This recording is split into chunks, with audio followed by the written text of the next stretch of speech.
So while we were there, we had mental health experts, we had relationship experts, we had people that had been married 50 years talking about the black family. George Frazier did a breakdown of the existential crisis of the black family.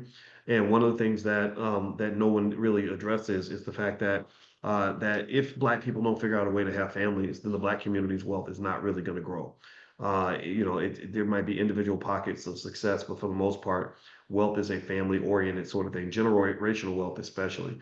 In fact, most wealthy families lose all their wealth within one generation. I don't know if you know that 70% of them lose their wealth in one generation. So the question you want to ask yourself as you build wealth, and what I'm going to do in a minute is I'm going to do something where I want to do like a fast cash hotspot, where literally I'm going to give you an opportunity to talk to me, and I'm going to give you $10,000, and I'm going to say, okay, now what are we going to do to turn that $10,000 into generational wealth? And I'm going to drill you, but I'm going to do it lovingly. It won't be, hardcore. You don't got to be scared, but I'm going to talk you through it and help you have the mindset that you need in order for you to build the wealth that you want to build. So we're going to do that in a second.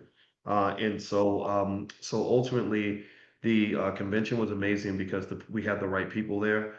We had people, we don't invite like it's nothing against even white people. I don't dislike white people, but if some guy, I've had people reach out and want to participate because maybe it was like a Grant Cardone kind of guy or something who's like, I made lots of money, I should be talking. It's like, no, I don't think you should, because there are smart black people in our community that may not have as much money as you, but they understand the culture, they understand the assignment. So a better guest for the convention was someone like Ezekiel Elliott's father, the NFL star Ezekiel Elliott.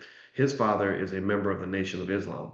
And his father was able to not just talk about the wealth that the family has built, how they protected it, they put it into a trust, and how they managed Ezekiel's career, but he's able to talk about the experiences of being a black man in this space. He's able to talk about the racism that they felt when he went to Ohio State and became I think he didn't I don't think he won the Heisman Trophy, but he was close, and he was the MVP of the national championship. And they wanted to and sort of push the father to the side. And he talked about how he made sure that they did not push him to the side. If you were there, you saw that conversation. It was amazing. He's a great guy, and this is what I'm talking about. This is what it means to have money with purpose. So really, what I want you to understand is that before I really want you to build your wealth, I need you to build your purpose. Do you understand? Like I need you to figure out like who am I? What do I represent? Because here's what I need you to understand about money. And I'm gonna show you how to get the money. Some of you are already getting it. Some of you at the convention were literally showing me your Cash Apps and your Robinhood accounts. And when I tell you that I saw several people that had 150, $200,000 in their accounts, I'm not kidding. Like there were a lot of you that brought tons of. There's probably millions of dollars in that room right there, right? Which means these are people you can build with. But really, what's really important is that when you get this power, you have a purpose with the power.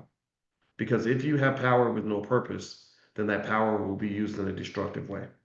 It's like time. Anybody ever heard? Tell me if you've heard that saying, "The idle mind is the devil's workshop." Anybody ever heard that? Where literally, if you have nothing in your mind and nothing, and then also you have lots of free time, you're gonna just get into like really unhealthy habits.